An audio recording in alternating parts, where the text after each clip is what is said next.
Welcome to raw home. நானும் இன்னைக்கு இந்த வீடியோவில் என்ன பார்க்க போகிறோம் பார்த்தீங்கன்னா, குலதெய்வ கோயிலுக்கு வந்து மாசி மாதம் போகிறதுக்கே பயங்கரமாக கிளம்புவோம். இப்போ வந்து பார்த்தீங்கன்னா, ஸ்பெஷலாக ஆடி மாதம் வேறு வந்து ஆடி வெள்ளிக்கிழமை அதுவும் கிளம்பிட்டுருக்குறோம். இன்றைக்கி வந்து பார்த்தீங்கன்னா, வரலட்சுமி பூஜையும் இருந்துச்சு. ஸோ இன்றைக்கி வந்து எதுக்கு கோயிலுக்கு திடீர்னு கிளம்பியிருக்கிறோம் அப்படின்னு பார்த்தீங்கன்னா, எங்கள் மாமனாரோட பூர்வீக ஊரான ஒரத்தூரில் வந்து புறவி எடுக்கும் விழா அப்படின்னு சொல்லிட்டு எங்களுக்கு இன்விடேஷன் வந்துச்சு. அதாவது குதிரை எடுக்கிற விழா. குதிரை வந்து அய்யனார் கோயிலுக்கு வந்து நேர்த்திக்கடனாக வேண்டிட்டு குதிரை எடுப்பாங்க. ஸோ அது இந்த விழா தான் பார்க்க போகிறோம். நான் இது வரைக்கும் வந்து குதிரை எடுப்பு வந்து போனது கிடையாது. ஸோ அதனால் சரி கிளம்பி இந்த தடவை போயிட்டு வரலாம். ப்ளஸ் வந்து எங்கள் கோயிலும் நியர்பை தான்.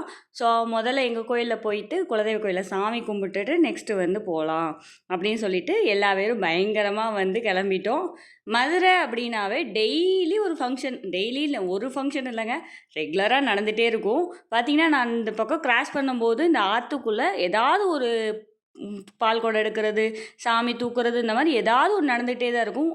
ஸோ அப்புறம் எங்கள் குலதெய்வ கோயிலுக்கு போயிட்டு எல்லோரும் தட்டு நிறையா வந்து எல்லோரும் விளக்கு போட்டோம். வீட்டில் உள்ள எல்லா மெம்பர்ஸும் பார்த்திங்கன்னா 2 விளக்கு ஏற்றுங்க அப்படின்னு சொல்லிட்டு விளக்கு ஏற்றி சாமிக்கு முன்னாடி வச்சுருந்தோம். அப்புறம் மாவிளக்கு எடுத்திருந்தாங்க. நெக்ஸ்ட்டு வந்து பார்த்திங்கன்னா, சாமிக்கு வந்து நாங்கள் மொத்தமாக 5 பேர் சேர்ந்து தான் நாங்கள் எல்லாமே பொருள் வாங்கிட்டு போவோம். எப்போயுமே பிரிச்சுலாம் வாங்கிட்டு போக மாட்டோம். மொத்தமாக வாங்கிட்டு போய் சாமிக்கு அலங்காரம் பண்ணிவிட்டு அன்றைக்கி வந்து நிறையா பேர் வந்து கோயிலுக்கு வந்திருந்தாங்க. அதான் சொன்னேன் இல்லைங்களா, ஆடி வெள்ளி ப்ளஸ் வந்து வரலட்சுமி நோன்பு அன்றைக்கி. ஸோ அப்படியே வந்து சாமி கும்பிட்டுட்டு நெக்ஸ்ட்டு வந்து எங்கே கிளம்புறோம் அப்படின்னு பார்த்தீங்கன்னா, ஒரத்தூருக்கு தான் போகிறோம். ஸோ ஒரத்தூருக்கு வந்து இது நான் செகண்ட் டைம் போயிட்டுருக்கிறேன். தம்பியும் வந்து செகண்ட் டைம் தான் போகிறான். காது குத்து அன்னைக்கு வந்து பார்த்தீங்கன்னா, ஃபஸ்ட் டைம் போனோம். ஏன்னா நானும் அப்போ தான் ஃபஸ்ட் டைம் போனேன். தம்பியும் அப்போ தான் ஃபஸ்ட் டைம் போனோம். மேரேஜ் ஆகிட்டு அவங்க கூட்டிகிட்டே போகலங்க. இப்போ தான் வந்து கூட்டிகிட்டு போனாங்க. இது 2வது டைம் போகிறோம். ஒரத்தூர் வந்து அன்றைக்கி நைட்டு தான் போனோம்.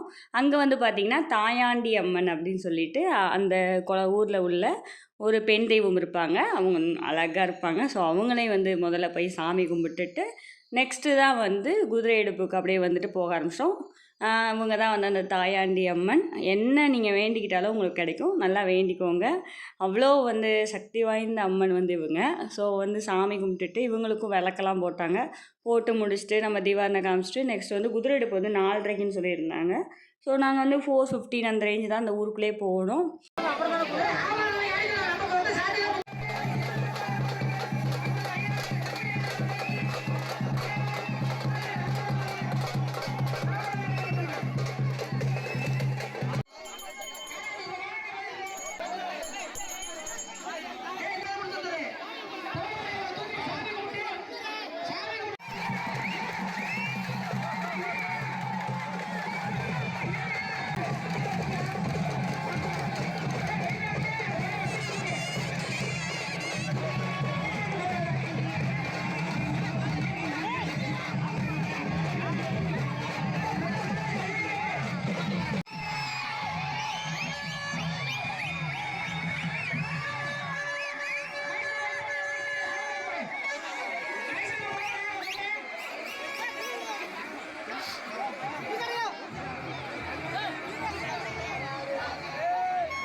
எடுத்து இதில் போட்டு விடு. குதிரை வந்து பார்த்திங்கன்னா இந்த மாதிரி தான் செஞ்சு முதல்ல வந்து சாமி கும்பிட்டுட்டு அப்புறம் வந்து தூக்கிட்டாங்க. தூக்கிட்டு போயிட்டு அந்த இதுக்குள்ளே தான் வந்து பார்த்திங்கன்னா கம்மாய்க்குள்ளே தான் கொண்டு போய் வைக்க போகிறாங்களாம். ஸோ வச்சுட்டு மறுநாள் தான் வந்து பார்த்திங்கன்னா அய்யனார் கோயிலில் தூக்கிட்டு போய் வைப்பாங்களாம். அந்த முளைப்பாரியோடலாம் வந்து பண்ணுவாங்க இல்லைங்களா, ஒரு தடவை சுற்றிட்டு வந்து வச்சுட்டு திருப்பி மறுநாள் தான் போய் கரைக்க போவாங்க. அந்த மாதிரி ஊருக்குள்ளே வந்து ஃபங்க்ஷன் அப்படின்னா வந்து பார்த்திங்கன்னா இந்த குழந்தைங்க சின்ன பசங்க ஏஜ் அந்த ஒரு குறிப்பிட்ட ஏஜில் இருப்பாங்க இல்லைங்களா, அவங்களுக்கு தான் பயங்கர ஜாலியாக இருக்கும். ஸோ ஒரு ஃபங்க்ஷன் அப்படின்னா 1 மந்த்துக்கு முன்னாடியே வந்து என்ன ட்ரெஸ்ஸுலேருந்து மேக்கப் என்ன பண்ணலாம் அப்படி இப்படின்னு சொல்லிட்டு 1 மந்த்துக்கு தூக்கமே வராதுன்னு வைங்களேன். நாங்களாம் எங்கள் ஊரில் வந்து ஃபங்க்ஷன் அப்படின்னு வந்தால் அப்படி தான் இருக்கும். என்ன ட்ரெஸ் போடுறது, என்ன பண்ணுறது, நீ எப்படி போட போகிற, நான் ஒரே மாதிரி போடலாமா அப்படின்ற மாதிரி. இதுவே வந்து பசங்கன்னு வைங்களேன், பயங்கரமாக டான்ஸ் ஆடிட்டே திரிவாங்க. இந்த இதில் வந்து பசங்க பயங்கரமாக டான்ஸ் ஆடியிருப்பாங்க. நல்லா என்டர்டெயின்மெண்ட்டாக போயிட்டு இருந்துச்சு. இங்கே வந்து பார்த்திங்கன்னா அடுத்து நெக்ஸ்ட்டு அய்யனார் கோயிலுக்கு தான் போகலாம். ஏன்னா நாங்கள் மறுநாள் இருக்க மாட்டோம். மறுநாள் தான் வந்து அய்யனார் கோயிலில் தூக்கிட்டு போய் வைப்பாங்கன்னு சொன்னாங்க.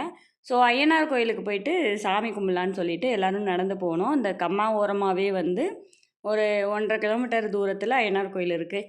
இங்கே வந்து பார்த்திங்கன்னா ஃபுல்லாக நெருஞ்சி முள்ளாக தான் இருந்துச்சு. அதுவும் இல்லாமல் கோயில் பூஜைன்றனால க்ளீன் பண்ணியிருக்காங்களாம்.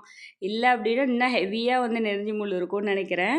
ஐயனார் வந்து பார்த்திங்கன்னா நல்லா சாமி கும்பிட்டுட்டு நெக்ஸ்ட் வந்து ஊருக்குள்ளே போயிட்டோம். ஏன்னா வந்து நெக்ஸ்ட் வந்து ஏதோ மாவிளக்கு எடுப்பாங்கன்னு சொன்னாங்க. அவ்வளோ அழகாக மாவிளக்கு எல்லாருமே வந்து மண் சட்டியில் எடுத்திருந்தாங்க. பாருங்கள் நீங்களே. இதில் வந்து பசங்க டான்ஸை பற்றி சொன்னேன் பாருங்களேன், அது இருக்குது பாருங்கள்.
இந்த மாவிளக்கெல்லாம் கொண்டு போய் பார்த்திங்கன்னா அந்த தாயாண்டி அம்மன் சொன்னேன் இல்லைங்களா, அங்கே வச்சு சாமி கும்பிட்டுட்டு வராங்க.